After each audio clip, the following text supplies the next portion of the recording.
Now, you have been involved with politics for how long now?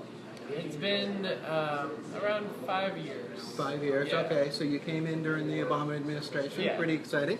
A lot of our members don't really know you yet. Why don't you start off by introducing your life in politics? Absolutely. So I had a kind of very interesting coming into politics story, and it really started off when I came into college, and as a resident of Plymouth, Massachusetts, I felt like there was a lot to be done to figure out more about my Latino identity. So I came into Northeastern and really looked for opportunities for me to get involved, and I became president of the Latin American Student Organization, where I was able to start pushing the conversation about politics and about general community organizing.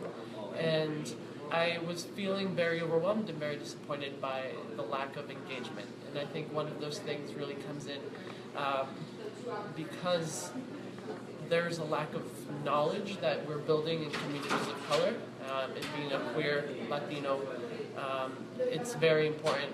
I realized that it was very important to push these conversations. After that, I continued. I ended up working in politics in Brazil. I moved to Brazil for 10 months. And then when I came back, I was more involved in, I was offered a position as the Latinx caucus for College of Massachusetts, which was great.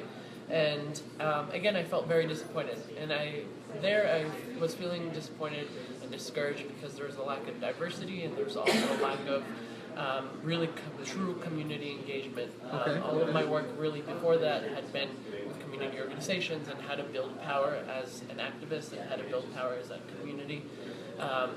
And I decided to do something about it, and I decided to build my own nonprofit called the Latinx Action Group. Oh, cool. And what we do, and our aim that we still go through, our aim is to build bridges of knowledge for college Latinos and people of color.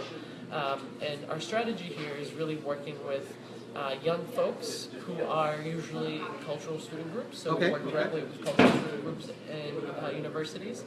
And we bring workshops to them and connect them to the community, connect them to... So real hardcore outreach. Yes, and it's been an amazing experience. We've been able to reach at least 5 colleges, BC, Northeastern, BU, Mountain Holyoke, and a bunch of other colleges as well. And what we do is that we choose strategic partners in the community. Because what we believe in is that to get people of color, to get young people involved in politics, you have to meet them where they are. And that means bringing organizations and bringing the issues they care about them to them in a space that's comfortable to them. And we found that to be extremely successful, and it's been an amazing experience. We've built a coalition of more than 200 students where people have continuously come. We've done more than 15 workshops since April 2015. And for example, one workshop that we did was really focused on health and healthcare, and we brought in the leaders in that. So Fenway Health, Healthcare for all of these huge leaders that are fighting on the legislative side. And what the point of the workshops is to build the power and the institutional knowledge for people. Because what I noticed is that a lot of young people and people of color don't have the institutional knowledge to lobby. They don't have the institutional knowledge to how to build power and coalition and activism and things like that.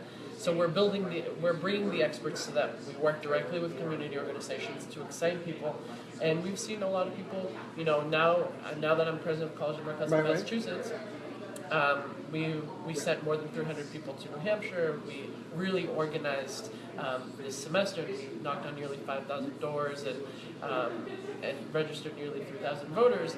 But what we saw was extremely successful is that those workshops set us up for success for that. Because we got all of their contact information, and because we had built that trust relationship, and we built the relationship that we care about what you're talking about, we care about what you're thinking about.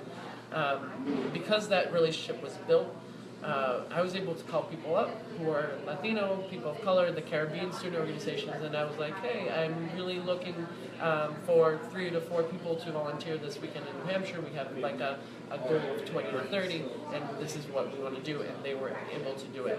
So that's the kind of model that we're bringing I'm bringing as college Democrats president. A model that really focuses on training and workshops and making sure that we're First building contact. first contact with individuals who are not part of the process at all. We're dealing with a lot of people who are. Most cultural organizations are bipartisan. They're not Right. political. They're apolitical. Right.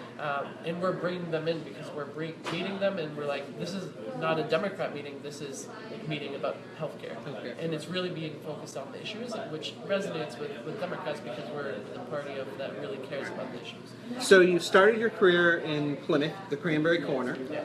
Then you went to college, got active in college, went back to Brazil, did some working over there, came back, set up the nonprofit, I assume, right? And now you're a college Democrat. And it sounds like you got a good model. You're having a lot of success, sent a lot of bodies to New Hampshire, knocked a lot of doors.